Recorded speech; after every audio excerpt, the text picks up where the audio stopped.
आप सभी लोग प्रेम से परम पिता परमेश्वर कुल मालिक महाप्रभु के पावन नाम को याद करें। जय गुरुदेव।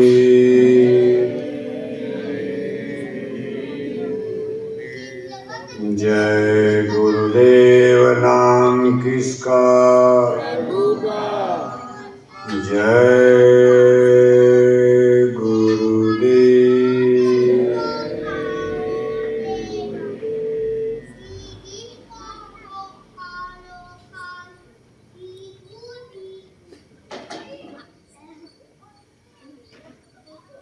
परम पूज्य स्वामी जी महाराज, हमारी संस्था के प्रमुख संस्थाध्यक्ष पूज्य हुजूर महाराज जी आज के सत्संग समारोह में भाग ले रहे सभी सम्मानित सत्संग धर्म प्रेमी भाई बहनों, प्यारे बच्चों,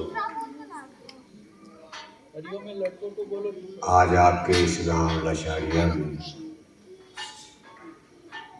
जिला अजमेर राजस्थान प्रदेश जय गुरुदेव धर्म प्रचारक संस्था मथुरा की तरफ से शाकाहारी सदाचारी मानव धर्म का आत्म कल्याणकारी आध्यात्मिक सत्संग संदेश होने जा रहा है, जिससे हमारी जीवात्मा का कल्याण होगा। हमारी जीवात्मा सदा सदा के लिए जन्म मरण के बंधन से मुक्त हो जाएगी। ईश्वर प्राप्ति प्रभु प्राप्ति का मार्ग संतों महापुरुषों के सत्संग से ही प्राप्त होता। हमको आपको जीवन में सत्संग बड़े भाग्य से प्राप्त होता। संसार और संसार के सामान पदार्थ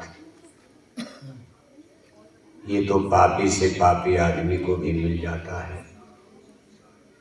आप देखते हो कि आपके लशाड़िया में जो लोग भगवान को, धर्म को, देवी देवता को नहीं मानते, बुरे से बुरे पाप कर्म करते हैं, उनके पास भी कोठियां हैं, पैसा है, जमीन है, बगीचा है, लेकिन सत्संग का मिलना ये बड़ी ही पुण्य आत्माओं को प्राप्त होता। जिनके ऊपर पाप का बोझा लग गया है, संसार तो मिल जाएगा, राजा बन सकते हैं, महाराजा बन सकते हैं, किसी पूर्व जन्म का कर्म है, लेकिन मोक्ष और मुक्ति उनके भाग्य में नहीं होती है। इसीलिए महापुरुषों ने कहा, बड़े भाग पायो सत्संगा, बिना ही प्रयास होए भव भंगा। भाव माने संसार होता। कहा जो लोग संतों महापुरुषों की संगत करते हैं, संतों महापुरुषों का जिनको सत्संग मिलता, वो लोग भव सिंधु भव सागर जन्म मरण को आसानी से पार कर जाते हैं। इच्छा तो सबकी होती भाई मोक्ष मिले, मुक्ति मिले। जाने अनजाने हम आप अनेक परंपरा भी बना लेते हैं। जैसे आज अपने हिंदू समाज में, अब यहाँ कोई मुसलमान भाई तो नहीं बैठा है, सब लोग हिंदूज में। यहाँ जितने लोग आप बैठे हो सब लोग हिंदू धर्म को मानते हो। हिंदू धर्म की परंपरा में आप देखते हो, जब आपके घर में गांव में कोई मरता है तो उसको जलाने के फूकने के बाद जब लोग घर में आते हैं तो 10 दिन तक दशवां मनाते हैं, तमाम धार्मिक अनुष्ठान कर्म कांड करते हैं। 13 दिन जब बीतता है तो ब्रह्महत्या रहने का आयोजन किया जाता। उसके पहले पूरे गांव को, समाज को, रिश्तेदार, दोस्त मित्रों को एक नोटिस, एक सूचना भेज दी जाती है। उसमें क्या लिखा जाता है कि हमारे पूजनीय दादाजी का क्या हो गया? नरकवास। क्या हो गया? यानी स्वर्ग सब चाह रहे हैं, ये नहीं कोई लिखता कि नरकवास हो गया। दादी मर गई तो लिखते हैं क्या हो गया? स्वर्गवास। माता जी मर गई, क्या हो गया? स्वर्गवास। पिताजी मर गए, क्या हो गया? स्वर्गवास। मान लो अगर इसी तरह सब लोग स्वर्ग जा रहे, चिट्ठी लिख देने से, ब्रह्मोत्सव तेरे ही मना दिया, 1000-2000 को लड्डू पूरी गांव में, समाज में खिला दिया और स्वर्ग सबका हो जाए, तब तो आपके पूरे अजमेर जिला में कोई नरक गया होगा आज तक? पूरे अजमेर जिला में आज तक किसी ने लिखा मेरे दादाजी का नरकवास हो गया? क्या स्वर्ग का पट्टा आप ही करते हो? क्या कोई यहाँ बैठे बैठे हम आप टिकट बांट रहे चले जाओ स्वर्ग? अगर सब लोग स्वर्ग चले गए तो भगवान का नरक खाली पड़ा हो, नरक में कौन जाएगा?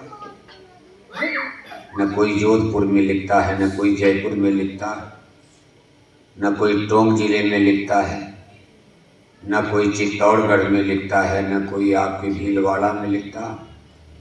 पूरे राजस्थान में कोई नहीं कहा था मेरे दादाजी का नरकवास हो गया। पूरे हिंदुस्तान में कोई नहीं लिखता कि मेरे दादा का नरकवास हो गया। पूरे संसार में, धरती पर, विश्व में कोई नहीं ये कहता है कि मेरे दादा का नरकवास हो गया। सब लोग एक ही गाना गाते हैं, क्या हो गया? स्वर्गवास। तब तो पूजा पाठ करने की कोई जरूरत नहीं है, धर्म कर्म करने की क्या जरूरत? क्या हमारे ऋषि मुनि पागल थे? 1000-1000 बरस बैठ करके जंगल में तपस्या करके हड्डी गला दिया। स्वर्ग जाने के लिए, बैकुंठ जाने के लिए, मोक्ष मुक्ति प्राप्त करने के लिए इसी राजस्थान की धरती पर चित्तौड़ की महारानी मीरा ने अपने सारे संसारी सुख वैभव को त्याग दिया। पग बांधे घुघरू नाची मीरा। चित्तौड़ का इतना सुंदर शाही महल त्याग कर मीराबाई देखो जंगलों में, मारवाड़ के जंगलों में भटक रही है। और मीराबाई कहती थी मैं भी मोक्ष और मुक्ति की खोज में निकल पड़ी। क्या मीराबाई की तेरही होती तो उनको स्वर्ग न मिल जाता? अब राजा रानी के यहाँ पैसे की क्या कमी थी? पूरा चित्तौड़ लड्डू पूरी खाता खाता स्वर्ग हो गया। लेकिन ऐसा नहीं है। इसलिए हम आप अंधविश्वास, आडंबर, पाखंड में हैं। हमारे बाप दादे पुरखे पूर्वज इसी आशा उम्मीद में धोखा खा गए। जो निचली कॉन्स्टिट्यूशन, परमेश्वर का कानून विधान बना है, ये तो सत्य है कि मौत सबकी आएगी। इस संसार जगत में कोई परमानेंट, अस्थाई नहीं रह सकता। मैन इज मार्टर, ये मृत्यु लोक है। मृत्यु का मतलब होता है बाहर करना। लोक माने प्लेस, स्थान, मुकाम यानी जगह। ऐसी जगह जहां से लोगों को बराबर बाहर किया जाता, आउट कर दिया जाता, यहाँ रहने नहीं दिया जाता। इसलिए इसको मृत्यु लोक कहते हैं। यहाँ राजे, महाराजे, बादशाह, शहंशाह, बड़े बड़े आलिम, फाजिल, ज्ञानी विज्ञानी पैदा हुए, लेकिन सब लोग इस संसार को छोड़कर चले गए। आज भी आप देख रहे हो लाखों लोग रोज दुनिया में जन्म लेते और लाखों लोग रोज मौत की भट्टी में भस्म किए जाते। एक तरफ लाखों लोग पैदा हो रहे, दूसरी तरफ रोज लाखों लोग मरते भी हैं। क्योंकि धरती छोटी है, ज्यादा पैदा होंगे, मरेंगे कम, तब भी आफत हो जाएगी। कहाँ रोटी मिलेगी, कहाँ भोजन मिलेगा। सरकार ने देखो नसबंदी, गर्भपात, परिवार नियोजन, सब कानून, कहा बच्चा कम पैदा तब भी बढ़ जाते हैं। और अगर मान लो न मरते लोग तब क्या हो जाता? तब आपको इस भीलवाड़ा में, राजस्थान में इस अजमेर में खड़ा होने की जगह नहीं मिली अगर लोग मरेंगे। कहाँ जमीन, कहाँ बगीचा, कहाँ खेती करोगे, कहाँ घर बनाओगे। इसलिए धरती छोटी बनाई है क्रिएटर ने, करतार ने। इसलिए उन्होंने यहाँ आने जाने का नियम बना दिया। ये तो सत्य है कि हमको आपको चलना है, रहना नहीं, देश वीराना है। चलने का मतलब ये पिंड पिजड़ा शरीर छोड़ना है। ये शरीर हाड़ मांस का पिंड पिजड़ा है और आप आत्मा हो, जीवात्मा हो। एक पेड़ गिरता है, उस पर बैठा हुआ पक्षी दूसरे पेड़ पर बैठ जाता। इसी तरह से एक शरीर नष्ट होता है, जीवात्मा यहाँ से निकल जाती है।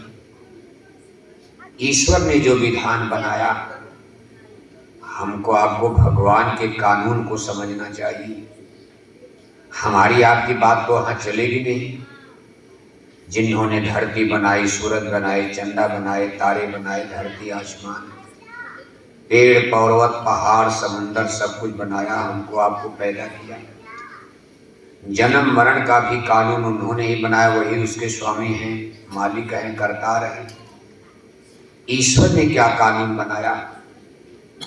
हम आप ये मानकर चले कि मरने के बाद स्वर्गवास हो जाता, सब झंझट वंझट खत्म, कोई पूजा पाठ करो ना करो। दादा 2 कुंतल मछली खाकर मर गए, उनकी भी तिरही में चिट्ठी लिख दिया, उनका भी क्या हो गया? क्या हो गया? स्वर्गवास हो गया। दादा सारी जिंदगी शराब पी पी कर मर गए, उनकी भी जब 13वीं मनाई जाएगी तो नोटिस जारी कर दिया, उनका भी क्या हो गया? दादा सारी जिंदगी चोरी कत्ल डकैती छिनैती करते करते मर गए, उनकी भी मौत के बाद 13वीं में चिट्ठी लिख दिया, उनका भी क्या हो गया? और जो लोग बच गए, कहा चलो गंगा में नहा लो, एक बार डुबकी लगा लो, मुक्ति हो जाए। जनता ने कहा ये तो सबसे बढ़िया है, इससे सरल उपाय क्या होगा भाई, चलो एक बार गंगा में नहा लिया जाए। इस समय देखो प्रयागराज इलाहाबाद में महाकुंभ लगा, कुंभ लगना बुरा नहीं है। अगर मान लो राजस्थान से आज रेलवे का न बनी होती, जहाज न होते, कार मोटर न होती, आज इतनी सुंदर सुंदर सड़कें न बनी होती, आपके हाथ में इंटरनेट कंप्यूटर मोबाइल न होता, गंगा जमुना गोदावरी नदियों पर बड़े बड़े पुल ब्रिज न बने होते, आपके भीलवाड़ा से कितने लोग प्रयागराज जाते, कितने लोग पहुंचते अजमेर से, बताओ आप। पैदल जाना पड़ता था। महाकुंभ तो तब भी लगता था, हजारों साल से लग रहा, लेकिन तब कम लोग जा पाते थे। आज सारी सुविधा हो गई, कहा बड़ा अच्छा है, कहा कुछ नहीं करना, एक बार डुबकी लगा लो, क्या सारे पाप। कहा महाकुंभ नहाने के बाद मछली तो